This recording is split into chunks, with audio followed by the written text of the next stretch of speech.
people chose revenge over taking the high road. Sometimes it's just necessary. Ultimate revenge on my sister's cheating ex. If I know one thing about sisters, because I am one and I have a few of them, we will get revenge on one of our sister's cheating exes. No one will go harder for you than a sister, let me tell you. My sister's husband cheated on her with a friend of hers. Then he screwed my sis out of their house and most of the money in the divorce. She was devastated, but eventually she moved on. Meanwhile, the ex married the mistress, who he'd gotten pregnant while still married to my sister. I understand where the fuel for revenge is coming from. A few years later, my sis was cleaning up her email accounts when she noticed she still had ex's account on her computer.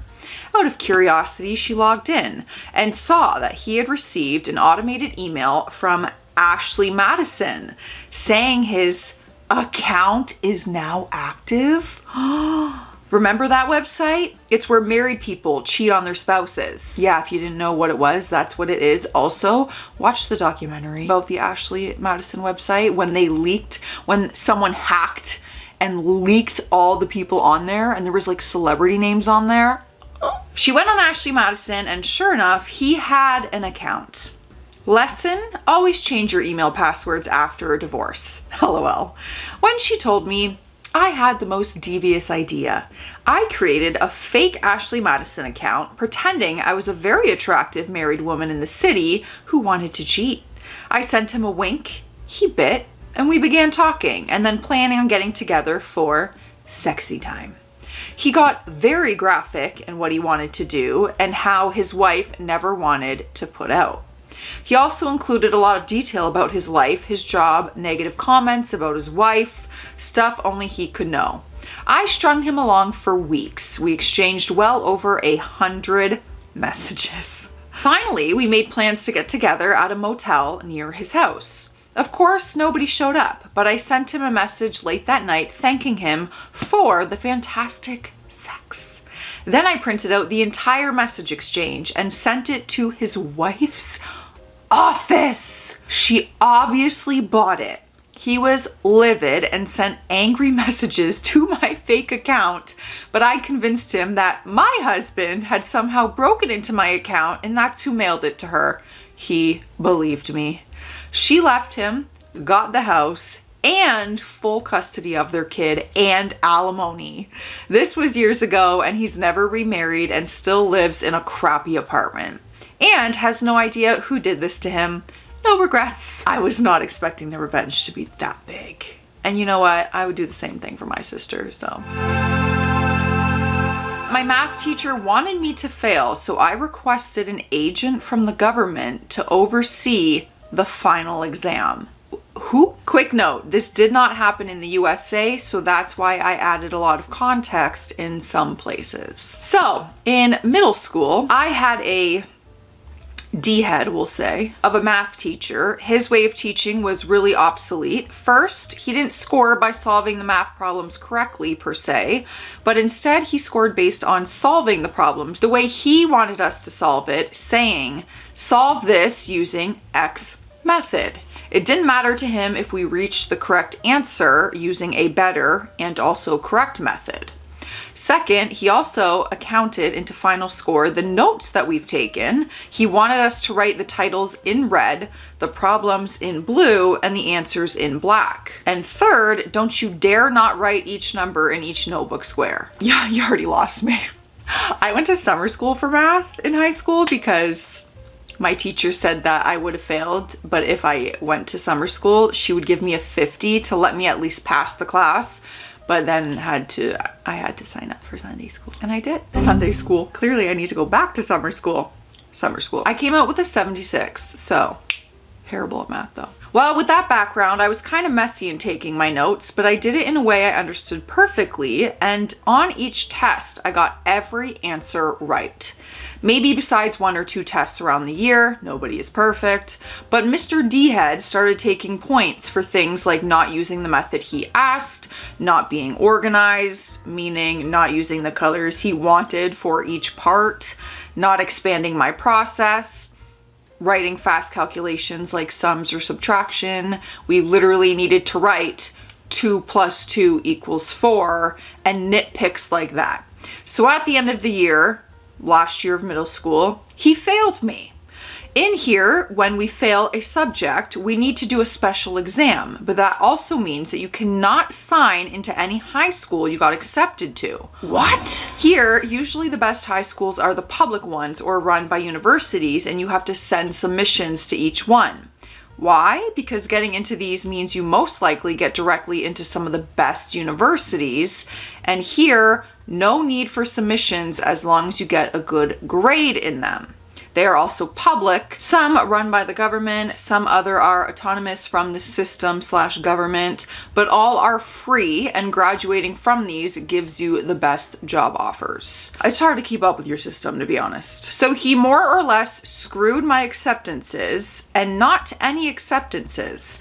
I got accepted into my first 3 choices, not safety choices, top choices, aka run by the 3 best universities in the country. So my petty ass couldn't take it anymore, and when the classroom was empty, I just walked up to him and plainly said, "See, teacher, you have 2 options. You could either just pass me with 6.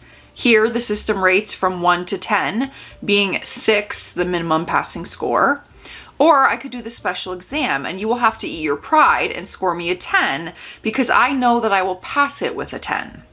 Mr. D-Head sent me the special exam anyway, thinking that he would fail me by nitpicking again, but in this country, there's a funny thing that you can ask.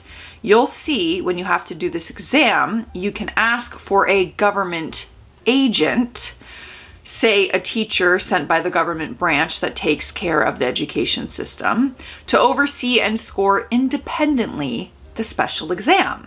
And that independent score must be accepted by the teacher no matter what. That's pretty crazy. Most students don't ask for one because the process is lengthy and slow, so it's a bother. But I did, fueled by anger and pettiness. I went through each step of the process with extreme care and filled every form this government institution sent me to request the agent. So when the day came, I entered the classroom. The exam was taken in, and a few minutes later, lo and behold, the government agent, and when I gave my exam back to Mr. D-Head, he tried to take it back, but the agent stepped in and took the exam and said, "That is for me." He started scoring immediately, and just as I said, perfect score, and the agent just put a big red 10 on the paper in front of the teacher saying, "This student passed." I also saved some other students who Mr. D had failed. The best image of that moment left in my memory is seeing his face turning completely red as I left the classroom. Sweet, sweet memory. Nobody but me and the teacher know about this interaction, but it always brings a smile to my face that Mr. D had got a little karma, let's say. After that, I had to go to a private high school since I didn't want to wait a year for doing the admissions again. And as for the universities, I had to make submissions for them. I got accepted into my first choice, and that was it. I know it's not like those stories from here in which a student stands up in front of the class and challenges the teacher directly, ending up like a school legend. But as my mother said, bad teachers also give you lessons. I really like that. And me, I ended up becoming a high school and university teacher and a researcher. That does not surprise me for some reason. You seem very smart. Mock me? Fine, I'll waste your time. I've been a fan of revenge stories for a little while now and finally have one of my own. It started 2 days ago when I received a call from somebody claiming to be from TELUS, the phone company. They can reduce my monthly bill by 40%, he claimed. This is a scam that's been happening, and I knew it was when he asked me what my monthly bill is. If you work for TELUS, you would know that, I told him. And he said I was right and hung up. About an hour later, same call, different guy. I told him to remove my number from the calling list, and he just goes, "Na na na na na na," in a mocking tone before he hangs up. Oh, I'm immediately annoyed. That pissed me off. Same. I was waiting for them to call again, but they didn't for the rest of the day. Yesterday in the afternoon, my phone rang, and it's them. I'm going to waste as much of their time as possible. Same spiel as last time. 40% off my monthly bill. What is it? I told them my last bill was $2.15. No, that's not right, he said. My bill needs to be at least $20 a month to apply. Okay, let me go back to the previous month. $42. I qualify for a free new iPhone too, if I'm a senior, so I tell him that I am very senior. What's my date of birth, they ask. August 17th, 1901. He questioned the year, but in more of a, do I have this correct way than you were born over 100 years ago? I don't know how I managed to stay deadpan and not let out a giggle as that red flag went over his head. Let's see what else I can get away with. When they asked what my email address was, yes, let me spell it out for you. manmeetballdeep@gmail.com. I'm only cluing in because I can see it written out. His accent was thick. The T's and P's sound the same, so I say it. Man meet ball deep. That went flying right over his head. And he just came back with, it says that's not a valid email address. Well, your systems are wrong, I say. Then he asked me for my credit card number, so I read him the number off my Pepsi's barcode. Then he asked me for my driver's license. I don't have one. I'm too old to drive. So he asked for any kind of ID. I offer a student ID from 1955. He tells me to wait. I get put on hold and transfers me to somebody else. The whole process starts again. Same questions, same replies. The second guy had 1 or 2 more brain cells than the first though, because when I told him my email address and followed it up with the man meat ball deep in your bum, he goes, what did you say? I said, man meat ball deep. No, after that, he asked. I said, man meat ball deep is my name. He continued, but I knew that I had almost blown it. He gets my date of birth and asks if I am really 125 years old. I say no, I'm 123 and I'll be 124 in August. He asked for my driver's license. Nope, I don't drive, and he won't take a student ID. How about a passport? No to that. He asked for my address, so I gave him the address of the closest police station. Okay, now you want my credit card number? I read the barcode again to him. That's not right, he said. A Visa starts with 4. So I tell him the barcode again, starting with a 4. But that's only 13 numbers. I think you are wasting my time, sir. And all I said was, you're damn right I am. Now see, I love it. I love the time wasting because they're going to waste your time and a lot more with the scam. However, I don't think I could do that without laughing. But I also don't think I would have had the patience. I would have been so immediately annoyed. Like, they don't even deserve my breath or my energy. I would have blocked every number coming through at that point. I think it's perfect time for some hydration. Let me know what's in your cup for hydration station, but you should drink some water. Take a sip. Just one. Cheers. A guy left me stranded on a first date. I, 19 female, went on a date with a guy, male 19, for the first time. It was a beautiful day where we live, so he took me to this nature park and we went on a walk. We talked about our lives and I honestly thought it was going really well. Well, after the walk, he said he needed to use the bathroom. I did too, so he drove to the nearest store where we could pee, which was a Best Buy. I went to the bathroom and he did too. When I came out, I waited and waited and waited for him to come out. Finally, I got worried and I texted him. The message did not go through. Oh, he totally blocked you. But I gave him the benefit of the doubt and assumed that his phone died. I then got tired of waiting and went to check to see if his car was still in the parking lot. Sure enough, it wasn't. I went back inside and asked the person at the front if they saw a man, I gave his description, leave the store. They said they saw him run out of the store in a hurry a bit ago. So he left me stranded at an effing Best Buy 20 minutes from my house. What? I Uber home and I am pissed. So I decided to find his family members on social media and tell them what he did. I eventually found who I think to be his sister and told her the whole story.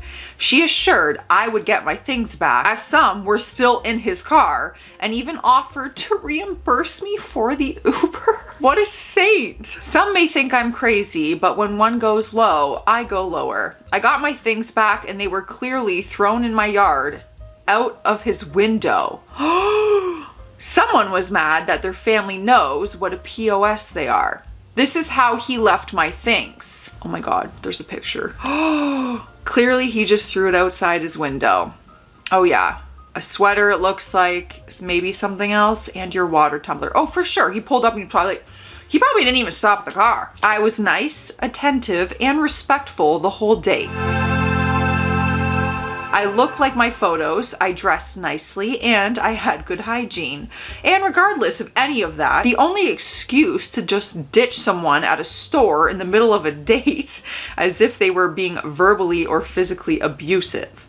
Other than that, I should have at least received a ride home. No other excuses would really suffice. If you offer to take me out, take me home too, period. I'm curious to know what everyone's thoughts are on this. And like you said, even if the date wasn't going well and he just wasn't into you, or maybe if he was like, oh, she was so annoying like you drive someone home and then you say you're no longer interested in going on another date. It ain't that hard. I found a video of my cheer coach talking badly about me behind my back. We have said video, so let's watch. What if she does all this?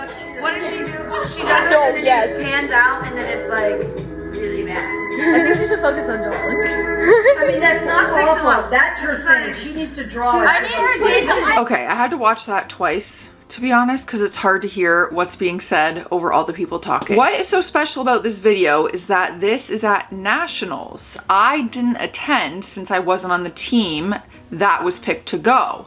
And in the video, my coach screen shares her phone to the TV of the Airbnb her and my teammates are staying at, gathers all of my teammates, and pulled up my TikTok account to make fun of me. So that's what we were seeing on the screen. I'm a cheerleader and I did go to Safe Sport and my school principal, and they said that they couldn't do much, and chances are my school will probably give her a slap on the wrist.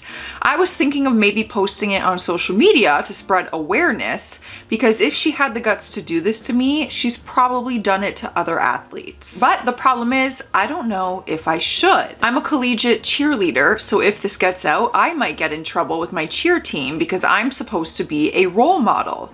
But then again, why should I get in trouble for spreading awareness? I'm so lost and I just need some guidance. I mean, honestly, going to tell the principal or posting this isn't even what I consider revenge. That's the right thing to do. You should tell someone. We do have an update. The principal reached out to me again and said, quote, "Thank you for explaining the video further and for being patient as we were on spring break. I wanted to give you an update and let you know that the situation is being handled and that we will not reveal that it was shared by you. I also wanted to ask that you please let me know if you hear anything about any current students so I can follow up with that as well." I asked a few of the alumni about any instances, and one of them said, quote, "She kicked her off the team for something she didn't do, but didn't kick others off the team when she knew they had substances." Another athlete said, "I brought my own issues to coach's name and she did not care at all. The whole reason I stopped cheering before I moved was because I finally came out and said stuff and she did not believe a word I said. I don't know if I can do anything about the substances, but I will follow up with the girl who might have the text messages." Yeah, it seems like this coach maybe should not be in a coach position. We do have another small update. I talked about it with my mom and she said nothing is gonna happen, considering that she is the first coach to ever triple crown in the high school or ever in my hometown, so I don't know what more to do. It also seems like they all blocked me on their social media. So, I don't know, I still don't consider this revenge, going to the principal and telling people the truth. Is that revenge or is that the right thing to do? Next up, steal a parking spot from a disabled person? Pay up, Karen. We got a Karen story. I miss Karen stories, you know? I have a GI condition which allows me to park in the disabled parking space, so I start the parking in one of the only spots until I see a van which also has a disability card hanging from their mirror. I figured since they have a van, they must have a person in need of a wheelchair inside. So I figured I can walk a few more feet, so they deserve this spot more than me. That's very nice of you.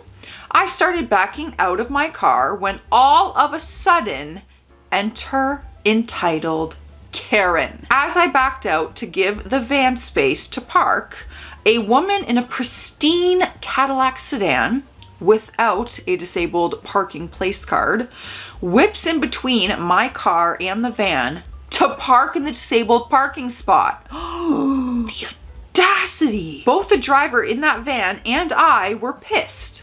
Understandably so, but she was the only one who got out of her car and let the lady have it. I am usually the pick your own battles type of person, so I backed off, but I still watched from a distance.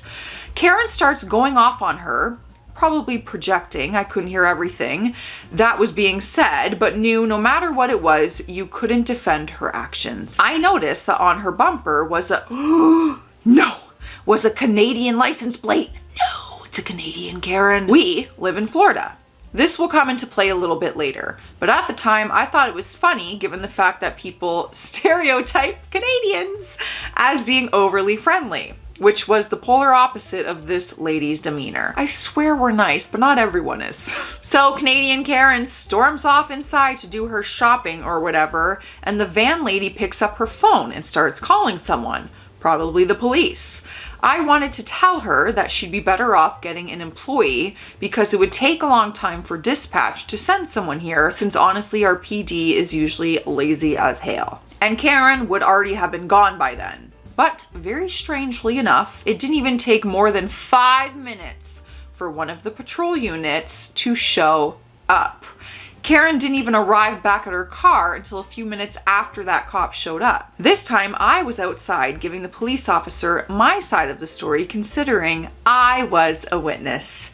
Canadian Karen, of course, got into a tiff, and here's how it went. Ooh, okay, let's paint the scene. Officer: ma'am, you do understand that number one, you almost hit these two vehicles, and number two, you cannot park in a disabled parking spot if you are not authorized or don't have the card. Karen: oh no, you entirely are misreading the situation. These two were fighting over the spot, and while they were, I just pulled in. No harm done, right? OP, the witness: no, I was letting her park because she needed the spot more than I did. While I motioned over at van lady's grandson to hopefully give her the hint, he had cerebral palsy and is wheelchair bound. Karen scoffs: clearly, you don't even look disabled. Ah, yes, a typical Karen phrase. If she could park here, then why can't I park here too? Officer: ma'am, no. Ma'am, I noticed you have Ontario plates. Karen, don't paint this picture for us. How long have you been here in the States? Canadian Karen starts sweating bullets. She probably thought he was going to question her legal status or something. Karen says, well, you see, I moved in with my husband. He's American and... Officer: ma'am, this car is registered to you, not your husband. And you haven't answered my question. How long have you lived here in the States?